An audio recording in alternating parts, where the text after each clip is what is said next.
Why have millions of able-bodied successful men stopped walking across a room to say hello? It is not fear. It is not laziness. It is a calculated retreat.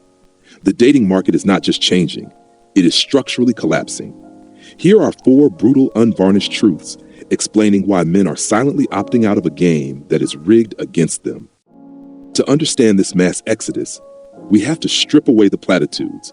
We are not talking about incels or misogynists. We are not talking about socially awkward hermits. We are talking about high-value, educated, emotionally intelligent men who have simply run the numbers and decided the juice is no longer worth the squeeze. The modern dating landscape has mutated into something unrecognizable, and the male psyche has responded with the only logical defense mechanism available: strategic withdrawal. For generations, the onus of initiation fell squarely on men. It was a rite of passage, a nerve-wracking but ultimately rewarding gamble. You approached, you risked rejection, and occasionally you connected. Today, that dynamic has been poisoned by a cocktail of economic disincentives, legal paranoia, digital distortion, and cultural contempt. Let's break down exactly why men are walking away, starting with the most fundamental reason of all. The return on investment is catastrophically negative. In any rational system, human beings weigh effort against reward. This is not misogyny. This is basic behavioral economics. Historically, approaching a woman required a short burst of courage, a few minutes of conversation, and the cost of a coffee or a drink. The potential reward was a date, a relationship, or even just a pleasant human interaction. Today, that calculus has been utterly destroyed. Consider the sheer financial cost first. A single dinner date in a major city can easily set a man back over $100. Add in drinks, transportation, and the incidentals that are often expected, and a single first date is the equivalent of a weekly grocery bill. Now, multiply that by the 5 or 6 first dates a man might need to go on before finding a genuine connection. We are talking about thousands of dollars a month just for the chance to be considered. But the financial drain is only the surface. The real killer is the emotional and temporal investment. Men are spending hours curating dating app profiles, swiping through hundreds of profiles, and crafting personalized opening messages.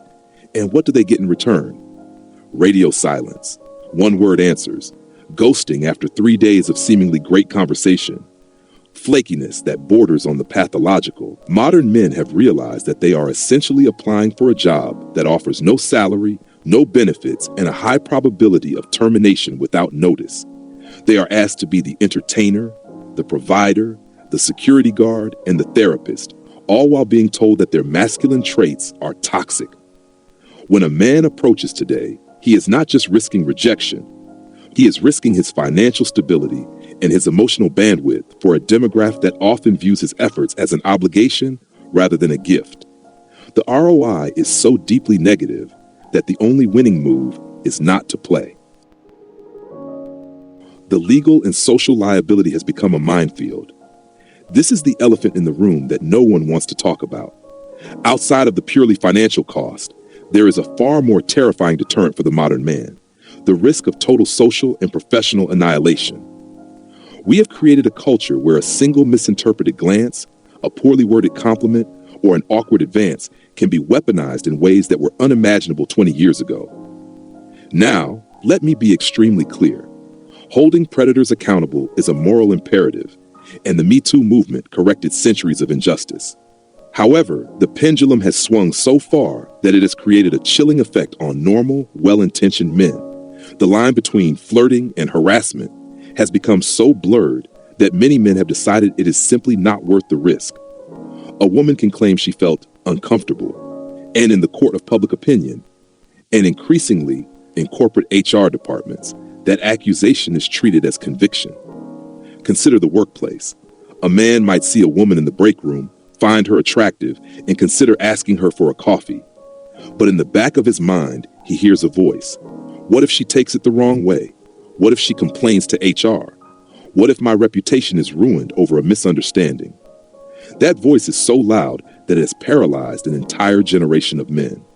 And it is not just the workplace. Approaching in a gym, a park, or a bookstore is now often viewed as intrusive or creepy.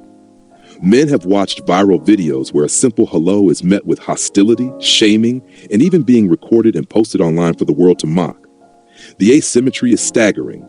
A woman's discomfort is treated as an objective truth, while a man's intention is treated as inherently suspect until proven otherwise. Men are not cowards. They are rational.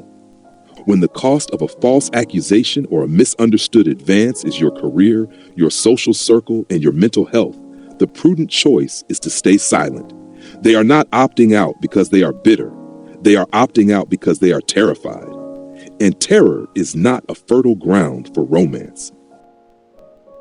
The digital distortion has inflated expectations beyond reality.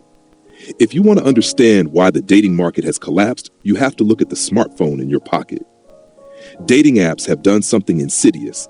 They have commodified human beings and distorted the perception of value.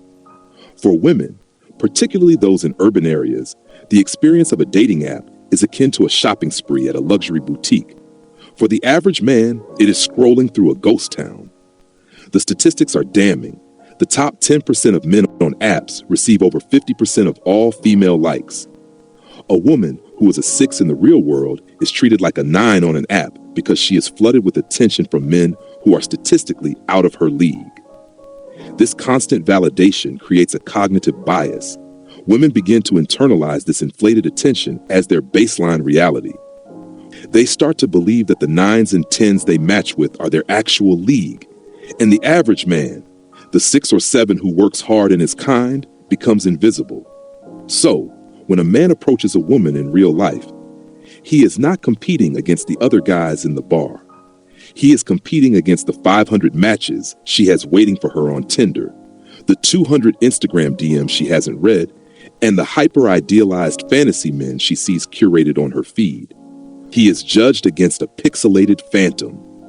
His slight social awkwardness, his genuine nervousness, or his imperfect opening line is weighed against the perfectly scripted pickup lines she receives from men who have optimized their profiles like marketing campaigns.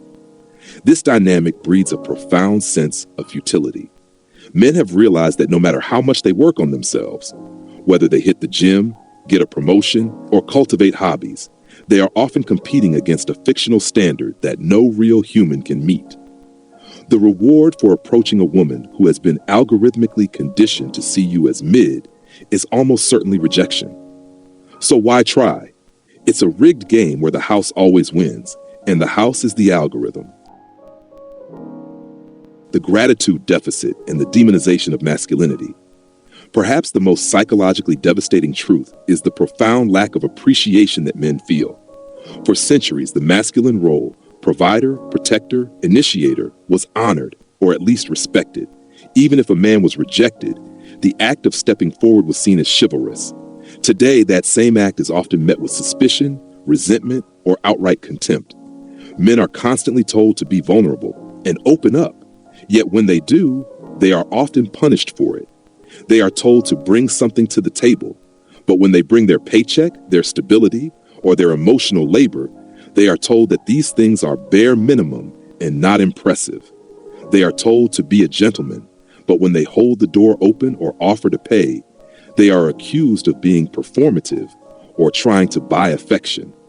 It is a double bind without an exit. Men are expected to initiate, but they are criticized for being pushy. They are expected to lead, but they are criticized for being controlling. They are expected to be strong, but they are criticized for not being emotional. They are expected to be emotional, but they are criticized for being weak.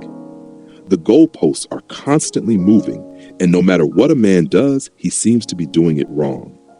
This gratitude deficit is corrosive. Men are human beings who crave validation and appreciation just as much as women do. But in the current cultural climate, praising a man for his effort is often seen as undermining female empowerment. The narrative is that men are privileged and don't need encouragement. But that narrative ignores the reality that the average man is lonely, overworked, and desperately seeking a sense of purpose and belonging. When a man approaches a woman today, he is not just risking rejection. He is risking being treated as the villain in a story he didn't even know he was a part of. He is walking into a space where his masculinity is viewed as a threat rather than a gift. And when your core identity is demonized, the natural human response is to hide. You don't approach because you are tired of being the bad guy for trying to be the good one. What happens when men stop approaching? We are already seeing the fallout. Loneliness rates are skyrocketing among both genders. Birth rates are plummeting. A generation of men is retreating into pornography, video games, and the passport bro movement, seeking connection in places where their efforts are valued. Women, on the other hand, are left wondering where all the good men have gone. They are waiting for a man to approach them, unaware that the men who used to have the courage to do so have been systematically conditioned to stay in their lane. The chasm is widening and the silence is deafening. This is not a war between the sexes. It is a systemic failure. It is the result of economic pressures, legal fears, technological distortions, and cultural double standards that have turned the most beautiful human interaction, the dance of courtship, into a tactical nightmare. If you are a man listening to this, the brutal truth is that the world is not going to change for you. The system is broken, but your life is your own. The decision to approach is a personal one. You have every right to protect your peace and your wallet. But also remember that the greatest connections in life often require the greatest risks. If you are a woman listening, recognize the cognitive dissonance. You cannot demand that men approach you while simultaneously treating them as predators for doing so. You cannot expect traditional chivalry while denouncing traditional gender roles. The market is a two-way street. If you want the confidence and courage of men, you have to create an environment where that confidence is rewarded, not ridiculed. The dating market has indeed collapsed, but ruins can be rebuilt. It starts with empathy. It starts with understanding that behind every man who has stopped approaching is not a misogynist, but a human being who is exhausted from a game he cannot win. The silence is not a rebellion, it is a surrender. And the saddest part is, no one is winning.